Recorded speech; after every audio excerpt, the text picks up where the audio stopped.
மருதநலவன் YouTube channel உறவுகளுக்கு வணக்கம்.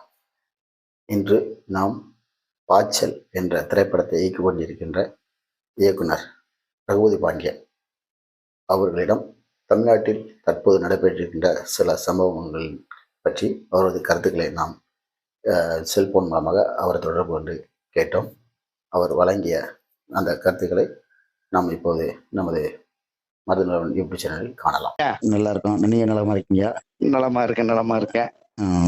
சரி, உங்களுடைய கருத்துக்கள் மற்றும் பதிவுகளை வந்து அடிக்கடி பார்த்துட்டு இருக்கேன். சரி, ரொம்ப சந்தோஷம். ஆமா, இப்போ நம்ம தமிழ்நாட்டில் நடக்கூடிய இதுகளும் நம்ம அதிகமா நீங்க பேசுறீங்க. ஆமா, இப்போ நீங்க ஒரு படம் எடுத்துட்டு இருக்கதா கேள்விப்பட்டேன். ஆமா ஆமா ஆமா ஆமா ஆமா, அந்த பணிகளும் போயிட்டு இருக்கு. சரி, படம் என்ன இதுல எடுக்கீங்க? படத்தின் பேரு? படம் பாய்ச்சல்ட்டு சமூக கருத்துள்ள படம் தான். சரி, ஒரு படம் போயிட்டு இருக்கு. இன்னொரு 2வது ஷெட்யூல் போக வேண்டியது இருக்கு. சரி, உங்களுடைய படம் வெற்றியடைய வாழ்த்துக்கள். தேங்க்யூ. சரி, இப்போ நம்ம தமிழ்நாட்டுல வந்து இப்போ ஒரு பெரும் பேசுபொருளா இதுக்கு வந்து இந்த வேங்க வயல் பிரச்சனை. சொல்லுங்க. அந்த வேங்க வயல் விவகாரத்தை நீங்க எப்படி இது பண்றீங்க? என்ன இந்த அரசு வந்து என்னன்னா ஒரு பாதிக்கப்பட்ட ஒரு மக்களே வந்து இன்னைக்கு வந்து குற்றவாளி ஆக்கியிருக்காங்க. ஆமா, இது உங்களுடைய கருத்து என்ன? இது கருத்து வந்து உலகறிஞ்ச விஷயம் தானே. எந்த காலகட்டத்துல இந்த திராவிட இயக்கங்கள் வந்து இந்த ஒடுக்கப்பட்ட பட்டியலின மக்களுக்கு வந்து பாதுகாப்பு அரணாக இருந்த ஒரு இடத்த அவங்கள சொல்லுங்க பாப்போம். அது இல்ல, அது வந்து அவங்க வந்து ஒரு பொது ஆதிக்க சாதியோட அந்த ஒரு கட்டமைப்புல உருவாக்கப்பட்டதுதான் திராவிட இயக்கங்கள். நீதி கட்சியில பாருங்க, ரெட்டியாரு, செட்டியாரு, நாயரு, நாயுடு, மலையாளி இவங்கதான் இருப்பாங்க. ஆமா ஆமா. அப்ப அந்த கட்சி வந்து மேல, அதாவது எப்படி சொல்றதுன்னா, ஒரு அதிகார வர்க்கத்துல உள்ள அந்த சாதிகளின் ஒரு கூட்டமைப்பு, ஒரு கட்டமைப்பு தான் திராவிட இயக்கங்கள். திராவிட இயக்கம் ஆதிக்கத்தினுடைய வெளிப்பாடுதான். அவங்களுடைய எல்லா செயலுமே இருக்கும். அவங்ககிட்ட போய் இந்த வேங்கை வயல் பத்தி நியாயத்தை கேட்பது என்பது அது நமக்கு எப்படி சொல்றதுன்னு தெரியல. அதாவது வீட்டை பூட்டிட்டு திருடங்கையிலேயே சாவி கொடுத்த மாதிரி. அந்த மாதிரிதான். ஏன்னா அந்த அவங்களுடைய கொள்கையிலே அதுதானே. இப்போ இதே மாதிரி நீங்க சொன்ன மாதிரி இந்த பட்டியலின மக்கள் வந்து எங்கெல்லாம் பாதிக்கப்படுறாங்களோ அந்த பட்டியலின மக்களே இந்த அரசு வந்து குற்றவாளி ஆகிக்கிட்டே இருக்கு. நீங்க சொல்றது நம்ம நீங்க சொல்ற மாதிரியே இன்னைக்கு வந்து கீழ வெண்மணி முதல்ல. ஆமா, இந்த கீழ வெண்மணிலையும் அந்த மக்கள் அந்த மக்களுக்கு வந்து ஒரு சரியான நீதி கிடைக்கல. கடைசியில அந்த நீதி அவங்களே நீதி எடுத்துக்கிட்டாங்க. கீழ வெண்மணி சொல்றான் அன்னைக்கு தீர்ப்புல, அவர் வந்து இந்த ஏரியா ஃபுல்லா ஒரு பெரிய பண்ணையாரு. அவர் எப்படி நேரடியா போய் கொலை பண்ணுவாரு, தீ வைப்பாரு? தீர்ப்பு அன்னைக்கு அந்த தீர்ப்புல விடுதலை வாங்கி கொடுத்தது கலைஞர் கருணாநிதியோட அரசு தானே, திமுக அரசு. ஆமா, கருணாநிதி அரசு. இன்னைக்கு இருக்கிறது மகன் ஸ்டாலினோட அரசு. இதுல என்ன இருக்கு? இவங்க எந்த காலத்துலயும் இந்த மக்களுக்கு வந்து நீதி தேடி கொடுக்க மாட்டாங்க சார். இந்த மக்களை வந்து ஒரு பொருட்டாவே எண்ண மாட்டான். ஆனா இந்த வேங்கை வயல்ல வந்து இந்த அளவுக்கு போனது காரணமே நம்ம திருமாவளவனை தான் முதல் குற்றம் சாட்டுவேன். இல்லையா, அவர் தானே அந்த மக்களுக்கான தலைவரா இருக்காரு. அந்த மக்களுக்கான தலைவரா இருந்து நாக்கு வலிக்கிறதுக்கா இல்ல தெரியாம கேக்குறேன். நீ கட்சி ஆரம்பிச்சது அந்த மக்களுக்காக தானே கட்சி ஆரம்பிச்ச. ஆமா. அப்ப அந்த மக்களுக்கு உண்டான பிரச்சனைகள் எங்க இருந்தாலும் நீ போய் முன்னாடி உன்னால ஒரு கொடியை ஊண்ட முடியலையாப்பா. நீ கூட்டணி கட்சியோட திராவிட கழகத்தோட இருக்க கூட்டணி, உங்க கொடியை, உங்க விடுதலை சிறுத்தைகள் கொடியை உங்களால ஊண்ட முடியலையா? அப்படியும் போட்டு போயிடறானே. இல்ல, இன்னைக்கு அவங்க 2 MP இருக்காங்க, 4 MLA இருக்காங்களா? எம்எல்ஏ 2 எம்எல்ஏ இருந்து 2 MP இருந்து 2 MLA இருந்து 4 MLA இருந்து என்ன பிரயோஜனம்? அந்த அதிகாரத்தை வச்சு நீ மக்களுக்கு என்ன செஞ்ச? அந்த 2 MP 4 MLA வச்சு ஒரு கொடிக்கு பத்தி உன்னால காப்பாற்ற முடியலையா? இன்னைக்கு அந்த அதிகாரம் உனக்கு தேவையில்லாத அதிகாரம் தானே, தேவையற்ற அதிகாரம் தானே.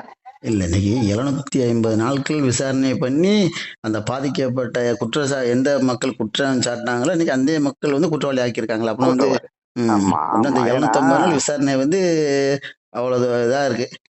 போன மாசம் ஒரு பேட்டி எடுக்கிறாங்க திருமாவளவன்ட்ட. ம் அவர் சொல்றாரு, வேங்கை வயல் வந்து விசாரணை வந்து சரியான முறையில தமிழ்நாடு போலீஸ் அணுகிக்கிட்டு இருக்கு, ம் நல்ல தீர்ப்பு வரும். ம் அதான் அப்ப பேட்டியா நிருபர் கேக்குறாங்க, அதான் இது வந்து சிபிஐக்கு மாத்த சொல்லி சில கட்சிகள்லாம் சொல்றாங்க, தேவையில்லை சிபிசிஐடியே போதுங்கிறாரு. இன்னைக்கு சிபிஐ வேணுங்கிறாரு. இல்ல அப்படின்னா நீங்க சொல்றது வந்து இந்த விசாரணை சரியான வழியில போயிட்டு இருக்குன்னு சொன்னா அப்படின்னா வந்து திருமாவளவனும் இந்த திமுக அரசும் சேர்ந்து இல்லாட்ட ஒரு இது நாடகம் ஆடுதா? இதத்தாங்க அன்னைக்கே புதிய தமிழக தலைவர் வந்து சிபிஐக்கு மாத்தணும்னு சொல்லிட்டாருங்க.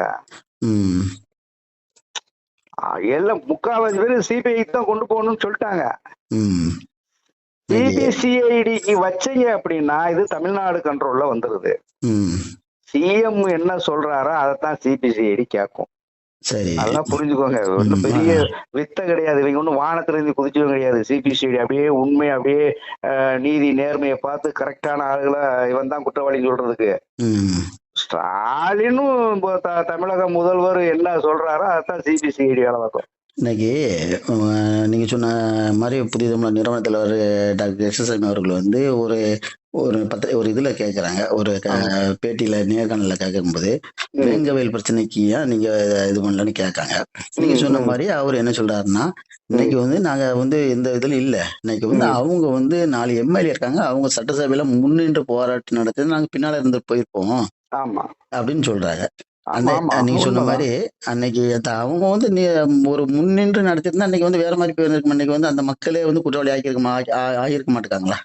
அந்த ஊர்ல அரசும் பாருங்க, அந்த ஊர்ல வேங்கை வயல்ல 3 தெருவு தான், அதிகபட்சம் போனா ஒரு 25 குடும்பம் 30 குடும்பத்துக்குள்ளதான் இருக்கும். அந்த புறம் அப்படியே எடுத்துக்கிட்டீங்கன்னா அகமுடையாறு, சேர்வ, செட்டியாறு, மற்ற புதுச்சாதிகள்லாம் நிறைய இருக்கு.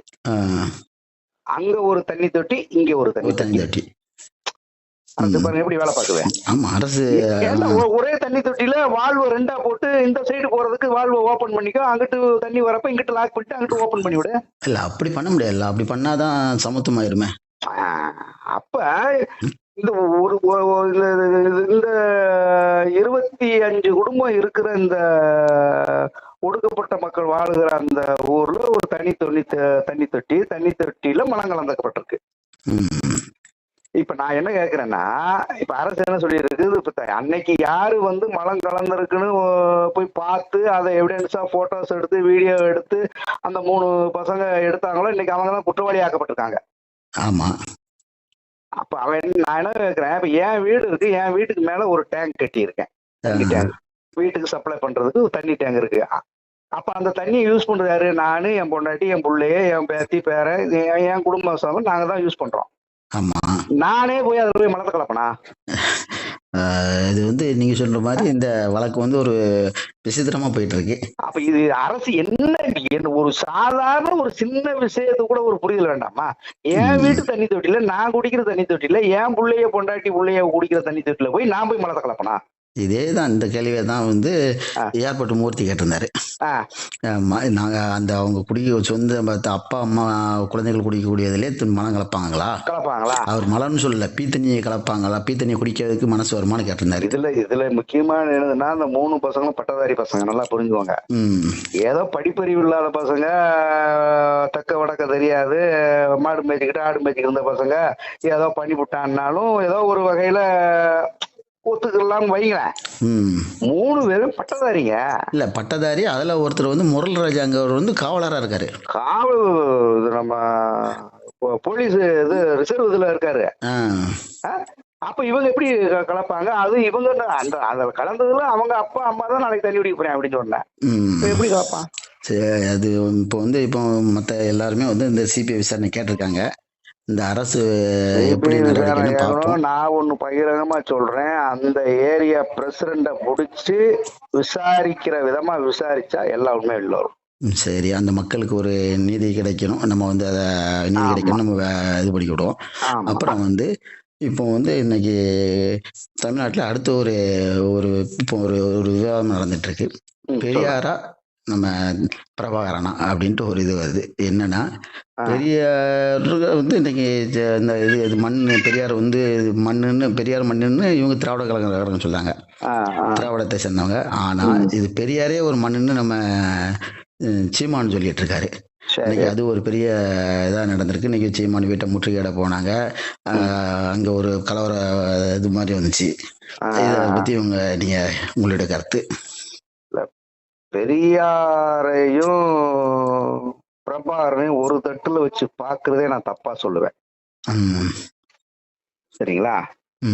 பிரபாகரன் என்பவர் வந்து ஒரு தேசிய இனத்தின் விடுதலைக்காக மூர்க்கமாக சமரசம் இல்லாமல் சண்டையிட்ட ஒரு மனிதர் பிரபாகரன்.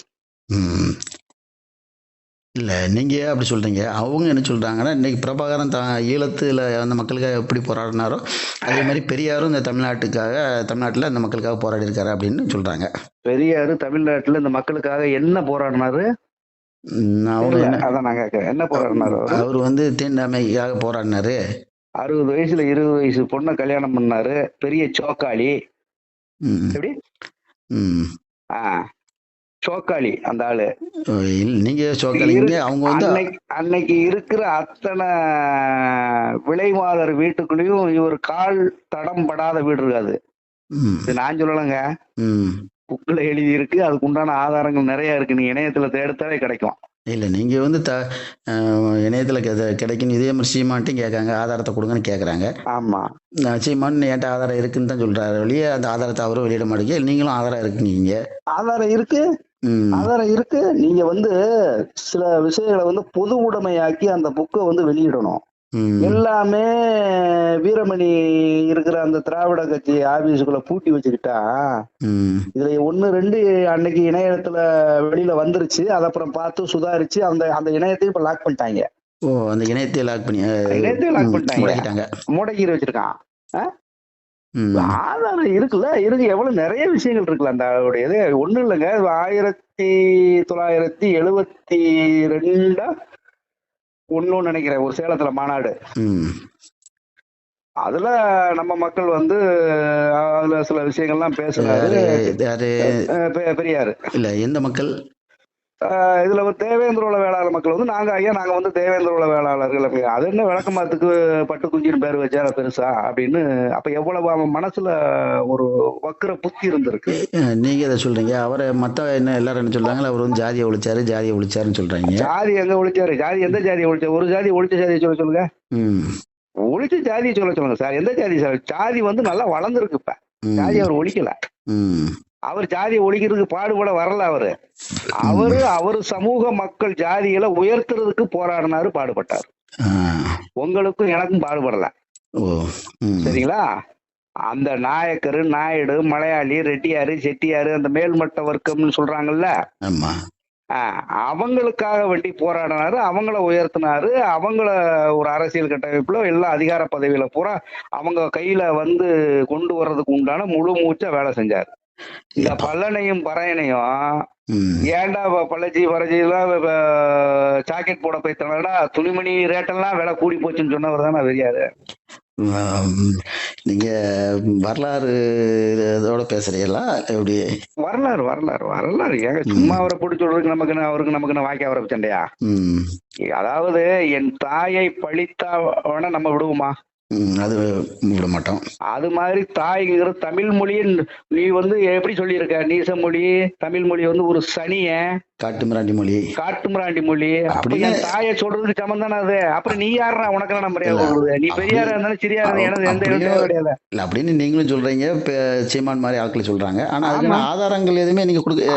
ஆதாரம் இருக்குங்க. நீ வேற ஆதாரம் இல்லைன்னு ஆதாரம் யார் ஆதாரம் கேட்கறான்னு அத்தனை பேர் வர சொல்லுங்க, நாங்க ஆதாரத்தை எடுத்து கொடுக்குறோம். இவர் பேசலன்னு நீ நிரூபிச்சு காட்டு. அது நிறைய விடுதலை பத்திரிகையில அவரே பேசின பேச்சுல இருக்கு. அவர் பேசுற பேச்சத்தான் இப்ப வந்து சீமானு எடுத்து சொல்றாரு. அவரா புதுசா ஒண்ணும் சொல்லல. அதே மாதிரி அவர் பேசுன பேச்சத்தான் இப்ப நானும் சொல்றேன். நானா புதுசா ஒண்ணும் சொல்லல. இதே நீங்க சொல்ற மாதிரிதான் சீமானு என்ன சொல்றாருன்னா, வழக்கு போடுங்க, நான் கோர்ட்ல தாக்கல் செய்யறேன்னு சொல்றாரு. ஆமா, வழக்கு போடுங்க. அதானுங்களா? வழக்கு போடுங்க. சரியா பாப்போம். இந்த அவர் ஒண்ணும் பெரிய சமூக சீர்திருத்தவாதி எல்லாம் கிடையாதுங்க. பெரிய சமூக சீர்திருத்தவாதி எல்லாம் ஆம்பளை மாதிரி பொம்பளையும் கிராப் வெட்டிக்கோ பேண்ட் ஷர்ட்டை போட்டுக்கோன்னா இது வந்து எந்த விதத்துல இதெல்லாம் யார் ஏத்துக்கிறவா சொல்லுங்க பாப்போம். ஆம்பளை வந்து ஒரு பனியன் ஜட்டியோட தெருவில் நடந்துருவேன். பொம்பளை நடக்க விட்டுருவியா? நடந்து போயிருவாளா? என்னங்க பேச்சு பேசுறீங்க உங்க சௌரியத்துக்கு? இது சமத்துவம் சமூக நீதினா ஆணும் பெண்ணும் சமம் ஆயிடுமா? அப்படி 2 பேர் 3 பேர் இருந்தா கூட ஒரு ஆம்பளை ஓரளவு நல்ல தடவடமா நல்ல உடம்பா இருந்தா சமாளிச்சு வெளியில வருவேன். பொம்பளை சமாளிச்சு வெளியே வர முடியுமா? இதுக்கு வந்து ஒரு தீர்வு முற்றுப்புள்ளி வரணும்னா அவருடைய புத்தகங்களை வந்து எல்லாரும் பார்வைக்கு வைக்கணும். எல்லாரும் பார்வைக்கு இருக்கு. நிறைய படிச்சிருக்காங்க. இப்ப நீங்க சொல்ற மாதிரி வந்து அங்க தீக்க அலுவலகத்துல வந்து பூட்டி வச்சிருக்க அந்த புத்தகங்கள்லாம் வெளியே வந்துட்டுனா எல்லாமே தெரிஞ்சிடும். ஆமா, மக்களுக்கு எல்லாம் தெரிஞ்சிடும். இந்த எல்லாம் விவரம் இப்ப நான் சொன்ன விஷயம் நானே படிச்சிருக்கேன். அந்த புக்கு இங்க நான் வந்து எப்படின்னா 2006 பெரியார் படிப்பகத்துல படிக்க போவேன். சென்னை வந்த புதுசு 2005 அந்த பீரியட்ல. அப்ப எங்க வீட்டு பக்கத்துலயே அண்ணாநகர் எங்க வீட்டு பக்கத்துலயே வந்து ஒரு பெரியார் படிப்பகம் ஒண்ணு இருக்கும்.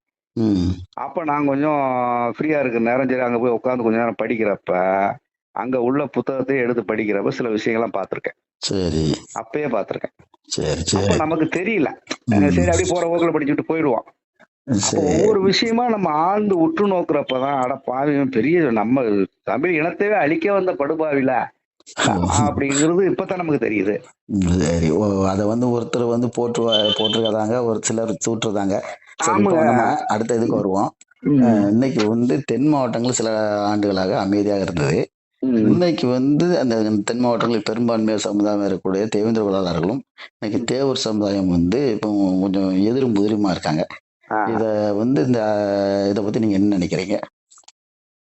எதிரும் புதிருமா இவ்வளவு கொஞ்ச நாளைக்கு முன்னாடி ஓரளவுக்கு இணக்கத்தை உண்டு பண்ணியிருந்தாங்க. நம்ம தலைவர் கூட கிருஷ்ணசாமி ஐயா கூட ஒரு மாநாடு மதுரையில வச்சிருந்து அவங்க மாற்று சமூகத்தினுடைய ஒருத்தரை திருமாறன் அவரெல்லாம் கூட்டி வச்சு ஒரு நல்லிணக்க மாநாடு மாதிரி. நீங்க சொல்றது வந்து மதுரையில சிறுவிழுத்தூர், மதுரையில சிறுவிழுத்தூர்ல வைக்கிறப்ப அதனுடைய பிரதிபலிப்பு தென் மாவட்டம் வரை போகும்ல. கண்டிப்பா அப்படி நடந்துகிட்டு இருந்துச்சு. ஓரளவுக்கு இடையில இணக்கமா தான் இருந்தாங்க. நீங்க அதுக்கப்புறம் வந்து அந்த மாநாட்டுக்கு அப்புறமும் அந்த தாமிரபரணி தியாகிகளுக்கு வந்து அஞ்சலி செலுத்த ஜூலை 23 வந்து அது திருமாறன் திருநெல்வேலியும் கலந்துக்கிட்டாங்க. ஆமா, அதெல்லாம் நம்ம பத்திரிகை செய்திகள் மற்ற இணையத்தெல்லாம் பார்த்தோம். நல்ல ஒரு முயற்சி, நல்ல எடுப்பு தான் போயிட்டு வச்சுங்களேன். இடையில இப்ப இந்த நேத்து பேஞ்ச மலையில முளைச்ச காளான்னு ஒரு சின்ன டீம் அந்த திருநெல்வேலி தூத்துக்குடி பக்கம் தெரிவாங்க, மாற்று சமூகத்தை சேர்ந்தவங்க. அவங்கதான் என்னன்னா இப்ப இதுல என்ன பிரச்சனை வருதுன்னா, யார் பாண்டியருங்கிறதுக்குள்ள ஒரு கான்ட்ரவர்சி உருவாகுச்சு. அதுல பிரச்சனை ஆகி இப்ப இன்னைக்கு 2 சமூகமும் அந்த நம்ம அகமுடையாருக்கோ தேவேந்திர வேளாளருக்கோ எந்த பிரச்சனை கிடையாது. கள்ளர்களுக்கோ தேவேந்திர வேளாளருக்கோ பிரச்சனை, 2 இணக்கமா போறாங்க. தேவேந்திர வேளாளரும் மறவர்களுக்கும் தான் இப்ப அந்த வரலாற்று ரீதியான பிரச்சனை. அதுலயும் மறவர்கள்னா ஒட்டுமொத்த மறவர்களையும் நான் சொல்லல. மறவர்ல 30 பிரிவு இருக்கு. இந்த ஆப்பநாட்டு கொண்டையங்கோட்டை மறவர்கள் தான் நாங்க பாண்டியர்னு சொல்றேன். மத்த மறவர்கள் எவனும் பாண்டியன்னு சொல்ல மாட்டான். நல்லா புரிஞ்சுக்கோங்க.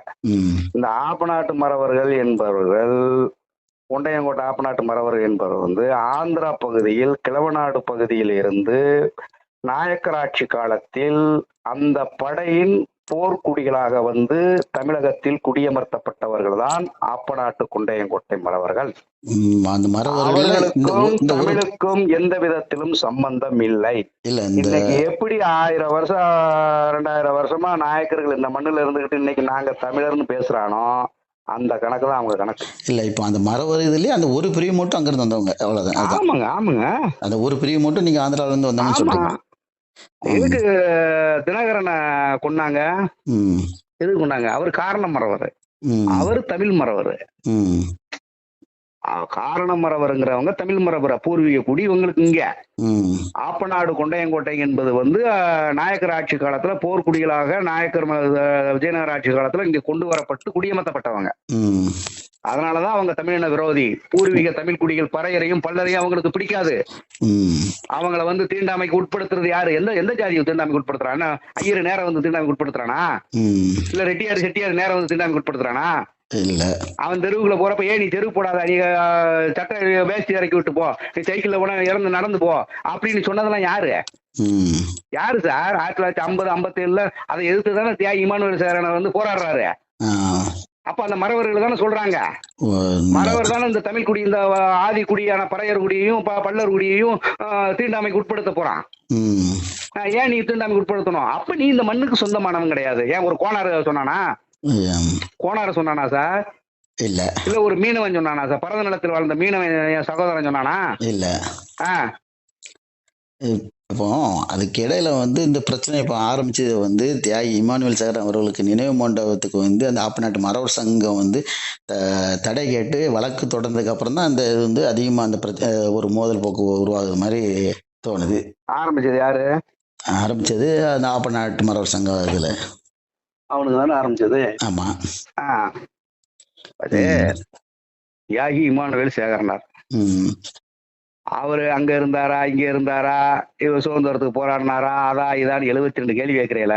ம் அவருடைய குடும்பம் எல்லாம் அவங்க வாரிசு எல்லாமே பரமக்குடி பக்கத்துல இருக்காங்க. உனக்கு என்ன சந்தேகமா போய் கேட்டு தெரிஞ்சுக்கலாம். ஆமா. சரி, அவங்க குடும்பம் ஒன்றும் நாடு விட்டு நாடு இல்ல, கடல் விட்டு கடந்தெல்லாம் கிடையாது, இங்கதான் இருக்காங்க. ஆமா. கேட்டு தெரிஞ்சுக்கலாம். அவர் மிலிட்டரியில இருந்தது உண்மை. அவர் வந்து சுதந்திர போராட்டத்துக்கு போராடினது உண்மை. எல்லாமே உண்மைதான். அதுக்கு உண்டான ஆதாரங்கள் எல்லாமே எவிடன்ஸ் எல்லாமே அவங்களே வச்சிருக்காங்க, அவங்க குடும்பத்தார் வச்சிருக்காங்க. அதனுடைய எல்லா ஒட்டுமொத்தமா சேகரிச்சுதான் மத்திய அரசு அதுக்கு உண்டான என்ன தபால் தலையோ அவங்களுக்கு என்ன மணிமண்டம் கிணிமண்டம் எல்லாம் மத்திய மாநில அரசு சேர்ந்துதான் இந்த செயல்பாட்டுல இறங்கியிருக்காங்க. நீ யாரா? நீ ஹூயிஸ்? நீ யாரு? இமானுவேல் சேகரன் வந்து மிலிட்டரியில இருந்தாரா? அவர் சுதந்திர போராட்டத்துக்கு போராடினாரான்னு கேட்கறதுக்கு நீ யாரு? உனக்கு என்ன நாங்க பதில் சொல்ல அவசியம் கிடையாது. உனக்கு நாங்க எப்படி பதில் சொல்ல முடியும்? நீ யாரு? அவங்க வந்து அது வந்து ஒரு இது நீங்க சொன்ன மாதிரி இன்னைக்கு ஒரு இந்த 2 சமுதாயத்துக்கும் ஒரு பெரிய பகைமை ஏற்படுத்தின மாதிரி அந்த வழக்கு அரசே முடிவு பண்ணி மணிமண்டபம் கட்டுது. நீ உனக்கு சொல்லணும் எனக்கு என்ன அவசியங்கிறேன். நீ வழக்கு தொடுத்தா உடனே வழக்கை எடுத்துக்கிட்டு உடனே அதுக்குள்ள தடை வச்சிருமோ அரசு? இதே இது நாங்க வழக்கு தொடுத்தா என்ன ஆகும்? இல்ல அது சமூக முரண்பாடு தானே. மோதல். இதனால வந்து 95 96 காலகட்டங்களில் தென் மாவட்டங்கள் வந்து பல உயிர் இழப்புகளை செஞ்சிருக்கு, பல பொருளாதார இழப்புகளை செஞ்சிருக்கு. ஆமா, அது மாதிரி ஒரு அந்த சமூகத்துல உள்ள பெரிய ஆளுகள்லாம் இருக்காங்க, இருந்து கூப்பிட்டு ஏப்பா இந்த மாதிரி செய்யறதெல்லாம் தப்புப்பா, தவறுப்பா, இதெல்லாம் பண்ணலாமா வைக்கலாமா அப்படின்னு பேசணுங்க. அந்த நவமணின்னு ஒரு ஆள் பேசுவான், எல்லா ஜனம் உட்காந்து பேசிக்கிட்டு வீங்கி வீங்கி. அந்த நவமணிக்கும் தெரியாதா? ஆப்பநாடு மத சங்கத்தை கூப்பிட்டு ஏப்பா இப்படி என்னப்பா நீங்க இந்த மாதிரி வழக்கு தொடுத்தீங்க, இதெல்லாம் தப்புப்பா, சரி உனக்கு தெரியாம போட்டாங்க, தெரிஞ்ச பிறகு போய் அதை வாபஸ் பண்றா அப்படின்னு சொல்லலாம்ல. நல்ல இன்னைக்கு அதே இதுல நீங்க சொல்ற மாதிரி இன்னைக்கு திருமாரஞ்சி வந்து இன்னைக்கு வந்து அந்த வழக்கு போட்டது தவறு அப்படின்னு சொல்றாரு. திருமாரஞ்சி சொல்றாருங்க. திருமாரஞ்சி வந்து கள்ளர் சமூகத்தை சேர்ந்தவர். நமக்கு வழக்கு போட்டவன் மறவர், ஆப்பநாட்டு மறவர். திருமாரஞ்சி ஏதோ சரி நம்ம ஒரு நல்லிலக்கணமா இருப்போம் அப்படின்றக்காண்டி அவர் சொல்லலாம். இவர் சொன்னா திருமாரஞ்சி சொன்னா கேட்க மாட்டாங்க. இன்னைக்கு சரி இந்த 2 சமுதாயமும் வந்து இப்படி ஒரு மோதல் போக்கு இருக்கு. இந்த இதுக்கு வந்து ஒரு முற்றுப்புள்ளி வைக்கணும். அந்த அரசு வந்து எந்த ஒரு நடவடிக்கை எடுக்க மாட்டேங்குது, விரும்பாதுல. அரசு விரும்பாதுல. இன்னைக்கு பாருங்க, இந்த 2 பட்டா கூத்தாடிக்கு கொண்டாட்டம். கூத்தாடி ஆட்சி ஆள்றது வந்து ஸ்டாலின் ஆட்சி, அவங்கதான் கூத்தாடி ஆட்சி. அப்ப வீடு 2 பட்டா 2 சமூகத்துக்கும் சண்டை நடந்தா கூத்தாடிகளுக்கு கொண்டாட்டம் தானே, கலைஞர் குடும்பத்துக்கும் கொண்டாட்டம் தானே, ஸ்டாலினுக்கு கொண்டாட்டம் தானே. இன்னைக்கு இந்த வழக்கு போட்டதுக்கு அப்புறம் பரமக்குடியில வந்து தேவேந்திர குலவர்களார்கள் தனியா ஒரு பேரணி கண்டன ஆர்ப்பாட்டம் நடத்துறாங்க. ஒரு பேரணியா போய் அதுக்கு தடை விதிச்சு அந்த தடையை மீறி அவங்க ஆர்ப்பாட்டம். ஆமா. அதே மாதிரி அதுக்கு இவங்க என்ன பண்றாங்க, முதுகுளத்தூர்ல இவங்க ஒரு தடையை மீறி ஆர்ப்பாட்டம் போராட்டம் பண்றாங்க. ஆமா. யாரு, ஆப்பனார் மரோ சங்கம். ம். அதுக்கு பதிலுக்கு அதே முதுகுளத்தூர்ல தேர்ந்தெடுக்கப்பட்ட சமுதாயத்தை சார்ந்தவங்க அவங்க ஒரு பெரிய கூட்டத்தை கூட்டி அவங்க தடையை மீறி ஆர்ப்பாட்டம் போராட்டம். இன்னைக்கு வந்து ஏற்கனவே முதுகுளத்தூர் கலவரங்கிறது வந்து ஒரு பெரிய பிரச்சனையை இது பண்ணுச்சு தமிழ்நாட்டை. ஆமா. ஆமா. திரும்பியும் அந்த முதுகுளத்தூர்ல இப்படி ஒரு இது வருது. இந்த அரசு வந்து இன்னும் கண்டுக்கிடாம இருக்கிறது வந்து ஒரு வேதனையான செயலா இருக்கு. நான் தான் சொல்லிட்டேன், இந்த அரசு வந்து பட்டியலின மக்களுக்கு உண்டான அரசு கிடையாது. பட்டியலின மக்களுக்கு விரோதமான அரசு திராவிட அரசு. அதுதான் நேத்து நடந்த வந்த தீர்ப்பு வேங்கவயல் பிரச்சனை ஒரு முன் உதாரணம். அதுக்கு முன்னாடி நடந்த தாமிரபரணி ஒரு முன் உதாரணம், பரமக்குடி ஒரு முன் உதாரணம், கொடியங்குளம் ஒரு முன் உதாரணம். இந்த இத்தனை சம்பவம் நடந்த இந்த பட்டியலின மக்களுக்கு பிரச்சனை நடந்த அத்தனை சம்பவத்திலுமே அரசு உங்களுக்கு சார்பா இருந்ததா, இந்த மக்களுக்கு சார்பா இருந்ததா? கிடையாது. அப்புறம் எப்படி இந்த அரசு வந்து 2 சம்பவமும் இப்படி முட்டி முரசலா இருந்துகிட்டு இருக்கு சார் தென் மாவட்டத்துல? இந்த இடையில வந்து அரசு வந்து இப்போ வந்து இதை நல்லிணக்கப்படுத்தணும் நீங்க எதிர்பார்க்கறது முதல் தப்பு. அது இந்த அரசு செய்யாது. அதாவது எரியிற விளக்கு தீபத்துல இன்னும் கொஞ்சம் எண்ணெயை ஊத்தி இன்னும் கொஞ்சம் பிரகாசமா எரிய வைக்கும். இல்ல, இதுக்கு வந்து தீர்வு தான் என்ன உங்களுடைய கருத்து? இதுக்கு தீர்வு அப்படிங்கிறது என்ன அப்படின்னு நீங்க கேட்டீங்கன்னா, ஒண்ணு நீங்க எதிர்த்து அடிச்சு அவனை மடக்கணும். இல்ல அப்படின்னா அவன் சொல்ற வேலையை கேட்டுக்கிட்டு கையை கட்டிக்கிட்டு ஐயா சாமின்னு 1947 போயிடணும். 2 விஷயம் தான். அரசெல்லாம் உங்களுக்கு ஒரு ஆதரவாவோ உங்களுக்கு சாதகமாவோ செயல்படுங்கிறது கொஞ்சம் கூட எண்ணாதீங்க. அது நடக்காது. இப்ப வரைக்கும் தென் மாவட்டத்துல இந்த அளவுக்கு இருக்கிற காரணமே நம்ம மக்கள் திருப்பி அடிக்க போய் தராங்க. இப்ப இந்த அளவுக்கு ஓடிக்கிட்டு இருக்கான். இல்ல, இப்போ அதுலயுமே சிலர் என்ன சொல்றாங்கன்னா, இன்னைக்கு வந்து இந்த 2 சமுதாயத்துக்கு இடையே பிரிவினை ஏற்படுத்துதல வந்து முக்கிய காரணமா இருக்கக்கூடியது தூத்துக்குடி சேர்ந்த இசைக்கு ராஜா. இன்னொருத்தர் வந்து ஒரு தயாரிப்பாளர், உங்களை இன்னைக்கு படம் தயாரிப்பாளர், இன்னொரு தயாரிப்பாளர் சௌத்ரின்னு 2 பேர் தான் காரணம். யாரு தயாரிப்பாளர்? ஏதோ இந்த சௌத்ரின்னு ஒருத்தர் வந்து படம் தயாரிக்கன்னு சொல்லிட்டு இருக்காரு. அப்படியா? அந்த தயாரிப்பாளரா? ஆமா, ஏதோ படம் தயாரிக்கன்னு சொல்லிட்டு இருக்காரு. அவன் எந்த படத்துக்கு தயாரிப்பாளரு? ஏதோ தேசிய தலைவர்னு ஒரு படம் தயாரிக்காருன்னு சொன்னாங்க. தயாரிப்பாளர் கிடையாது, சும்மா டுபாக்கூர் வேலை எடுத்துருக்காங்க. எங்களுக்கு தெரியாதா? இவங்க 2 பேரும் அடிக்கடி மதுரையில் இருக்க அமைச்சர் மூர்த்தியை வந்து சந்திக்கிறதாகவும் அவங்களுடைய தூண்டுதலால் தான் இந்த இதெல்லாம் நடந்துட்டு இருக்குங்க மாதிரி ஒரு செய்தி பரவுது. சொல்றாங்க. இது அப்ப இந்த அரசுக்கு தெரியுமா தெரியாதா? அரசுக்கு தெரியாம இருக்காதுல்ல. அப்ப அரசு இதை தூண்டி விடுதா இல்லையா? அப்படின்னா வந்து இதுக்கு அப்படின்னா வந்து நீங்க சொன்ன மாதிரி வந்து அரசை நம்ப கூடாது. இந்த 2 சமுதாயம் தான் விழிப்புணர்வு அடைஞ்சு இவங்களுக்குள்ள பிரச்சனை. இவங்க 2 பேரும் விழிப்புணர்வு அடைஞ்சு சரி எதுக்கு நாம அந்த மக்களோட நாம மோதணும் அப்படின்னு அவன் நினைச்சு திருந்தி சகோதரத்துவமா கை குலுக்குனா பிரச்சனை சால்வு. இல்ல நான் வட்ட இப்படி தாண்டா நான் பண்ணுவேன், உங்க சமூகத்தை நாங்க மதிக்க மாட்டோம், ஏளனம் பேசுவோம், நக்கல் பண்ணுவோம், நையாண்டி பண்ணுவோம், உங்க சமூக தலைவரை எதிர்த்து நாங்க வந்து வழக்கு தொடுப்போம் அது தொடுப்போம்னா இது பிரச்சனை. அப்ப இவன் என்ன பண்ணணும்னா வேற வழியே கிடையாது. ஆட்டோமேட்டிக்கா அது ரிவெஞ்ச் ஆயிடும். எத்தனை நாளைக்கு ஒருத்தனை அடிக்கடிக்க குனிஞ்சுக்கிட்டே இருப்பான்? அப்படி வெகுண்டு எழுந்தான்னா போறதான். நீங்க சொன்ன மாதிரி இந்த 2 சமுதாயத்தில் இருக்க அந்த 2 சமுதாய தலைவர்களுமே ஒரு இணக்கமா போய் இது பண்ணாதான் இந்த ஒரு தென் மாவட்டங்கள்ல வந்து ஒரு அமைதி பூங்காவா இருக்கும். 2 சமுதாய தலைவர்கள் பேச்ச கேட்கறதுக்கு இப்ப உள்ள பசங்க தயார் இல்ல. நல்லா புரிஞ்சுக்கணும் ஒரு விஷயம். தலைவர்கள் பேச்சத்தை கேட்டுக்கிட்டு இருக்கிறான் அன்னைக்கு எவனாவது 10 பேர் சேர்ந்தோம்னா அவன் ஒரு கட்சி ஆரம்பிச்சுறான், ஒரு இயக்கத்தை ஆரம்பிச்சுறான், ஒரு கொடியை பிடிச்சிக்கிறான். அது வந்து சமூகம் உருப்படும் இல்ல. அது வந்து நீங்க சொல்றது வந்து இந்த 2 சமுதாயத்துல அதிகமா இருக்கு. 2 சமுதாயத்துல எல்லா சமுதாயத்திலும் இருக்கத்தான் செய்யுது. இந்த 2 பேரும் தானே முட்டிக்கிறவன். இல்ல, நமக்கு தெரிஞ்சு நீங்க சொல்ற இந்த 2 சமுதாயத்தை சேர்ந்தவங்க கிட்ட வந்து அதிகமான அமைப்புகள் இருக்கு.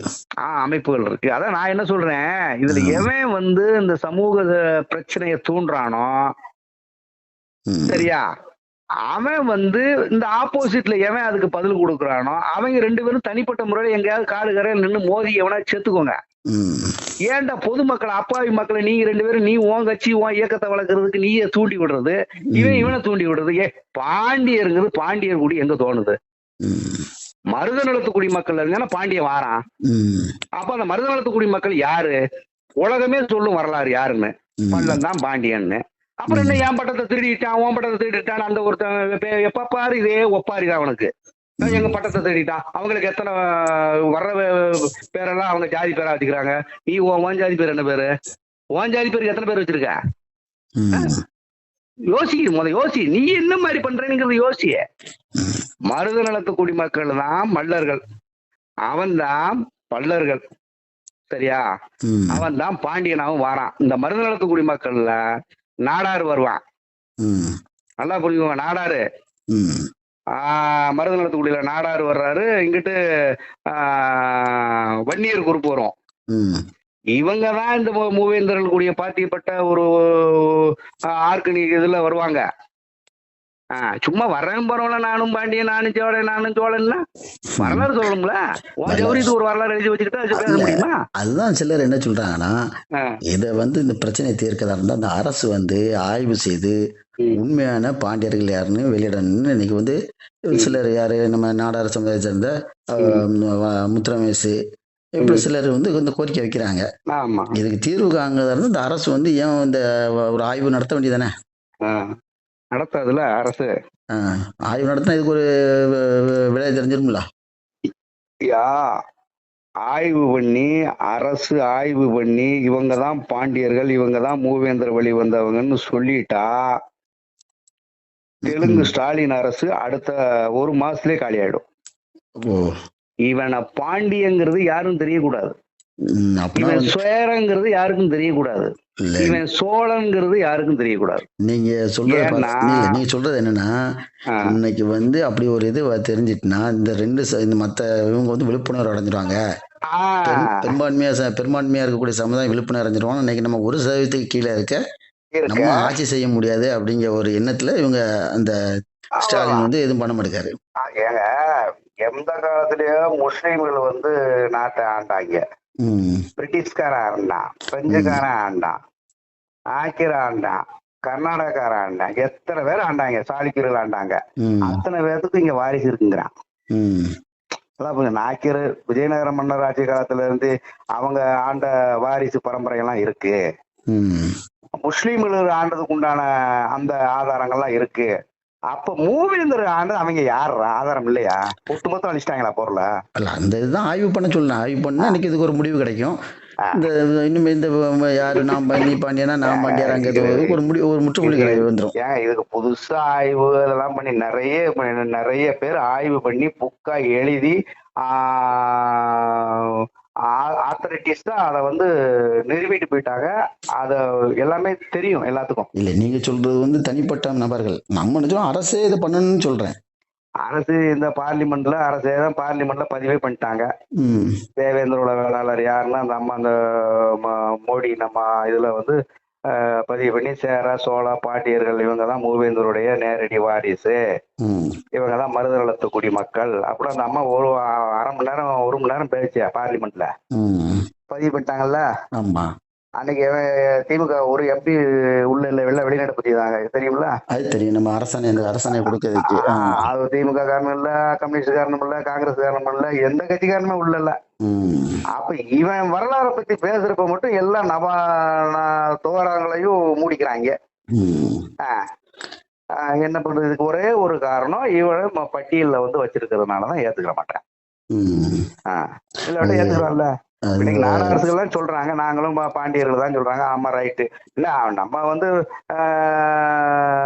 நாட்டார் திருச்செந்தூர்ல எத்தனை மடங்கள் இருக்கு? நாட்டார் மடங்கள் தானே எழுதியிருக்கு. ஆமா, இவங்க நாடார் என்ன சொல்றாங்க, அந்த இட்டு எடுத்துட்டு நாடார்னு எழுதிக்கிறாங்க. இவ்வளவுதான் வித்தியாசம். நாட்டார் நாடார் முடிஞ்சு வச்சா. அவங்க பனையேறி விவசாயம் பண்ணாங்க, அவங்க மருத நிலத்து குடியில தானே வர்றாங்க, பனைப்பயிர் விஷயமா தானே வராங்க. அவங்க அவங்க அவங்களும் பாண்டியர்கள் தான் வருவாங்க, நம்மளும் பாண்டியர் தான், எல்லாம் பாண்டியர் தான். சரி, இந்த பாண்டியர்கள்ங்கிறதுக்கு இந்த நம்ம சொன்ன மாதிரி அரசு ஒரு ஆய்வு நடத்தி அரசு வெளியிட்டாதான் இதுக்கு ஒரு முடிவு வரும். வெளியிட்டா நல்லா இருக்கும் நம்ம எதிர்பார்க்கிறோம். ஆனா அது வெளியிடுவதற்கு உண்டான வாய்ப்புகள் இல்லை. சரி, அதை கூடிய விரைவில் நடக்கும்னு எதிர்பார்க்கிறோம். சரியா? இந்த நம்ம மருதநலன் யூடியூப் சேனல்ல வந்து கலந்துக்கிட்டு உங்களுடைய கருத்துக்களை பதிவு செய்த ரகு பாண்டியன் அவர்களுக்கு நம்ம மருதநலன் யூடியூப் சேனல் சார்பாக நன்றி தெரிவித்துக் கொள்கிறேன்.